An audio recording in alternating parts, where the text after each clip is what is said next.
வணக்கம். Welcome to மலர் மனம் Tamil channel.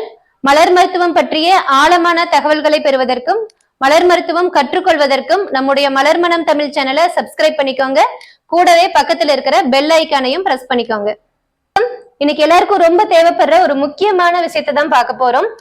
பொதுவா நமக்கு தெரியும், பெரியவங்க சொல்லுவாங்க, மத்தவங்களோட மனசை சந்தோஷப்படுத்தணும், மகிழ்ச்சி படுத்தணும் அப்படின்னா நமக்கு அது புண்ணியம், மத்தவங்களை கஷ்டப்படுத்தணும் அப்படின்னா அது நமக்கு பாவம் அப்படின்னு சொல்லுவாங்க. நம்ம நல்லா வாழணும் அப்படின்னா மத்தவங்களை கஷ்டப்படுத்தாம வாழ்ந்துட்டாலே போதும் அப்படின்னு சொல்லி கேள்விப்பட்டிருப்பீங்க. இந்த கஷ்டம் அப்படிங்கிறதும் சரி, மகிழ்ச்சி அப்படிங்கிறதும் சரி, மத்தவங்களுடைய உணர்வுகள் அது நம்ம கர்மா புக்ல எப்படி ஆட் ஆகுது, இதுக்கும் நம்ம மலர் மருத்துவத்துக்கும் என்ன சம்பந்தம் அப்படிங்கறது இன்னைக்கு பார்க்கலாம். அதாவது நமக்கு பொதுவா தெரியும், பாசம், பந்தம், பற்று அப்படிங்கிறது இல்லாத மனிதர்களே கிடையாது. பாசம் அப்படிங்கிறது நமக்கு ரொம்ப வேண்டியவங்க மேல நம்ம வச்சிருக்கிற ஒரு உணர்வு. நமக்கு வேண்டியவங்களுக்கு ஏதாவது ஒரு நல்ல சந்தோஷம், நல்ல மகிழ்ச்சியான விஷயம் நடக்குது அப்படின்னா உடனே நம்ம அதுக்காக மகிழ்ச்சி படுவோம். மகிழ்ச்சிங்கிறது தன்னாலேயே நம்ம மனசுல வரும், அதை நம்ம உணர முடியும். அதே மாதிரி நமக்கு ரொம்ப வேண்டியவங்களுக்கு, நம்ம உறவுக்காரங்களுக்கு ஏதாவது ஒரு விரும்பத்தகாத சம்பவம் நடக்குது அப்படின்னா அது நமக்கு துக்கம் அப்படிங்கிற உணர்வு நமக்கு வரும். அதுவும் நம்ம பல முறை ஃபீல் பண்ணியிருப்போம். இப்போ இதெல்லாமே நம்ம கண்ணால பார்த்தோ இல்ல காதால கேட்டோ உணரக்கூடிய விஷயங்கள்.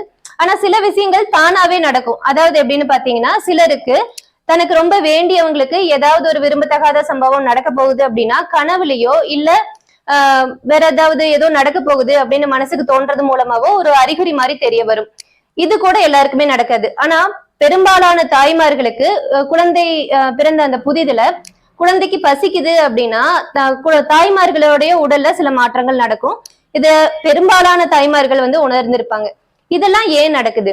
அதாவது ஏதாவது ஒரு விஷயத்த காதுல கேட்காமையோ கண்ணுல பார்க்காமையோ நம்ம உணர முடியுது, நமக்கு வேண்டியவங்களுக்கு ஒரு தேவை இருக்குது இல்ல வேற ஏதாவது ஒரு விஷயம் இருக்குது அப்படிங்கிறத நம்மளால எப்படி உணர முடியுது அப்படின்னா அதுதான் பந்தம் இல்லாட்டி பாசம், பற்று அப்படிங்கிறது. ஒரு எனர்ஜி பாண்ட் அப்படிங்கிறது நமக்கும் நம்மை சுற்றி இருக்கிறவங்களுக்கும் இடையில கனெக்ட் ஆயிருக்கும். அதுவும் ஒரு உணர்வு தான். எப்படி, அதாவது பயம் அப்படிங்கிற மாதிரியும் கோபம் அப்படிங்கிற மாதிரியும் இந்த பாசம், பற்று அப்படிங்கிறதும் ஒரு உணர்வு தான். இந்த உணர்வு மூலமா தான் நம்ம சுற்றி இருக்கிறவங்களோட நம்ம என்ன பண்ணிருப்போம் அப்படின்னா கனெக்ட் ஆயிருப்போம். அதாவது பந்தம் அப்படிங்கிறது என்னன்னா, நம்ம ரத்த சம்பந்தப்பட்ட எல்லாரு கூடயும் நமக்கு இருக்கிறது பந்தம்.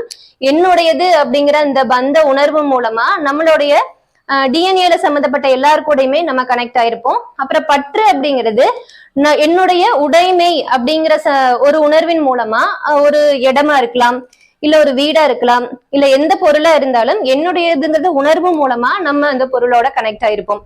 இதுவும் ஒரு உணர்வு தான், பயம் மாதிரியும் கோபம் மாதிரியும். இத பாசிட்டிவா மட்டும்தான் கனெக்ட் ஆக முடியுமா அப்படின்னா கிடையாது. அதாவது இப்போ சொன்னேன் இல்லையா, எப்படி நமக்கு வேண்டியவங்களுக்கு நல்லது நடக்கும்போது சந்தோஷப்படுறோமோ அதே மாதிரி நமக்கு வேண்டாதவங்க, இந்த இந்த உணர்வு அதிகமா இருக்கிறவங்க, அதாவது பாசம் அதிகமா இருக்கிற ஒரு மனிதருக்கு கோபம் அப்படிங்கிற உணர்ச்சியும் அதிகமா இருக்குது அப்படின்னா அவங்க யார் மேலேயாவது கோபப்படுவாங்க அப்படின்னா இந்த கோபம் அப்படிங்கிற இந்த நெகட்டிவ் உணர்வு மூலமாகவும் அவங்க என்ன இருப்பாங்க அப்படின்னா அந்த யார் மேல கோபம் வச்சிருப்பாங்களோ அவங்களோட கனெக்ட் ஆயிருப்பாங்க. அதாவது தெளிவா சொல்றேன் பாருங்க. இப்போ நீங்க உங்க குழந்தை மேல பாசம் வச்சிருக்கீங்க அப்படின்னா உங்களுக்கும் உங்கள் குழந்தைக்கும் ஒரு எனர்ஜி பாண்ட் அப்படிங்கிறது இருக்கும். அதே மாதிரி நீங்க உங்களுக்கு பிடிக்காத யார் மேலேயாவது கோபமா இருக்கீங்க அப்படின்னா அவங்களோடையும் உங்களுக்கும் ஒரு எனர்ஜி பாண்ட் இருக்கும். இது ஒரு பாசிட்டிவ் திங்கிங் இருக்கிற ஒரு எனர்ஜி பாண்ட், அது நெகட்டிவ் திங்கிங் இருக்கிற ஒரு எனர்ஜி பாண்ட். அத அவங்க எந்த அளவுக்கு ரிசீவ் பண்ணிக்குவாங்க, அந்த எனர்ஜியை அவங்க எந்த அளவுக்கு ரிசீவ் பண்ணிக்குவாங்க அப்படின்னு பாத்தீங்கன்னா அவங்களுக்கு இந்த பாசம் அப்படிங்கிற உணர்வு எந்த அளவுக்கு இருக்குதோ அந்த அளவுக்கு அவங்க ரிசீவ் பண்ணிப்பாங்க. அப்ப நான் பாசம் வச்சிருந்தேன் அப்படின்னா அது என் குழந்தையினால உணர முடியுமா அப்படின்னு கேட்டா அது அவங்களுக்கு உணர்வா அவங்க ரிசீவ் பண்ண மாட்டாங்க, அதை அவங்க ஒரு எனர்ஜியா ரிசீவ் பண்ணுவாங்க. இந்த ரிசீவிங்ல தான் நமக்கு எல்லா பாவமும் புண்ணியமும் எல்லா கணக்குமே இதுக்குள்ளதான் வரும். அதாவது இப்ப இதைத்தான் சொல்றாங்க, இப்ப நம்ம நிறைய ஒரு தப்பான தொழில் பண்ணிட்டு இருக்கிறாங்க, அவங்க நிறைய பேரை கஷ்டப்படுத்துறாங்க அப்படின்னா அவங்க அந்த கஷ்டப்பட்ட பர்சன் ஆழமா இவங்களை பத்தி நினைப்பாங்க. அதாவது ஒரு கஷ்டத்தை அனுபவிக்கும் போது இவங்கனாலதான் நமக்கு இப்படி ஆச்சு அப்படிங்கும் போது அவங்க கிட்ட இருந்து ஒரு எனர்ஜி, நெகட்டிவ் எனர்ஜி லோட் ஆகும். எப்படின்னா நம்ம உடம்புல அந்த எனர்ஜி லோடாக என்ன ஆகுன்னா நமக்கு பாவ கணக்கானது ஏறிட்டே போகுது. இதே மாதிரிதான் பாசிட்டிவுக்கும் என்னன்னு பாத்தீங்கன்னா, ஒரு நம்மளால எத்தனை பேர் மகிழ்ச்சி அடைகிறாங்களோ அவங்க கிட்ட இருந்து ஒரு நன்றி உணர்வு, ஒரு பாசிட்டிவ் எனர்ஜி அப்படிங்கிறது நம்ம கூட கனெக்ட் ஆயிட்டு அது என்ன ஆகும் அப்படின்னா நம்ம உடம்புல லோட் ஆயிட்டே போகும். அப்போ ஒரு பாசிட்டிவ் எனர்ஜி நம்ம உடம்புல லோட் ஆகும் பொழுது அதுக்கு தகுந்த மாதிரியான காரியங்கள் நமக்கு நடக்கும். நெகட்டிவ் எனர்ஜி அப்படிங்கிறது லோட் ஆகும் போது அதுக்கு தகுந்த மாதிரியான காரியங்கள் நடக்கும். இந்த மாதிரியான பிரச்சனைகளுக்கு நம்ம மலர் மருத்துவத்துல நம்ம கொடுக்கக்கூடிய மருந்தின் பெயர் ரெட் செஸ்னட். இது யாருக்கெல்லாம் யூஸ் ஆகும் அப்படின்னு பாத்தீங்கன்னா, ஒரே மாதிரியான பிரச்சனைகளை திரும்ப திரும்ப ஃபேஸ் பண்ணிட்டே இருக்கிறவங்களுக்கு, அதாவது எங்க அப்பாவுக்கு இது நடந்தது, தாத்தாவுக்கு நடந்தது, இப்ப எனக்கும் நடக்குது அப்படிங்கிற மாதிரியான பிரச்சனைகளோ, இல்ல எங்க ஃபேமிலியில எல்லாருக்கும் இதே மாதிரியான பிரச்சனைகள் நடந்துட்டு இருக்குது அப்படின்னோ, இல்ல வேற எனக்கு எங்க போனாலும் இதே மாதிரியான பிரச்சனைகள் திரும்ப திரும்ப நடந்துகிட்டே இருக்குது அப்படின்னோ யாராவது ஃபீல் பண்ணீங்கன்னா, இந்த மருந்து எடுத்துக்கும் பொழுது உங்ககிட்ட இருந்து வெளியேற அந்த எனர்ஜி அப்படிங்கிறது கட் ஆகிறது மூலமா இதை நிறுத்த முடியும். வேற எதுக்கு இது யூஸ் ஆகுது அப்படின்னு பார்த்தா, அமானுஷ்யமான விஷயங்கள் தொடர்ந்து நடந்துட்டு இருக்குது. அதாவது என்ன சொல்றது, எனக்கு ஏதோ பண்ணிட்டாங்க, மாந்திரீகமோ செய்வனையோ பண்ணிட்டாங்க அப்படின்லாம் சிலர் சொல்றாங்க இல்லையா, அந்த மாதிரி இருக்குது அப்படின்னா உங்ககிட்ட வேற எந்த நெகட்டிவ் எனர்ஜியும் வராம இது ஒரு வளையம் மாதிரி இருந்து இந்த மருந்து நம்மளை பாதுகாக்கும்.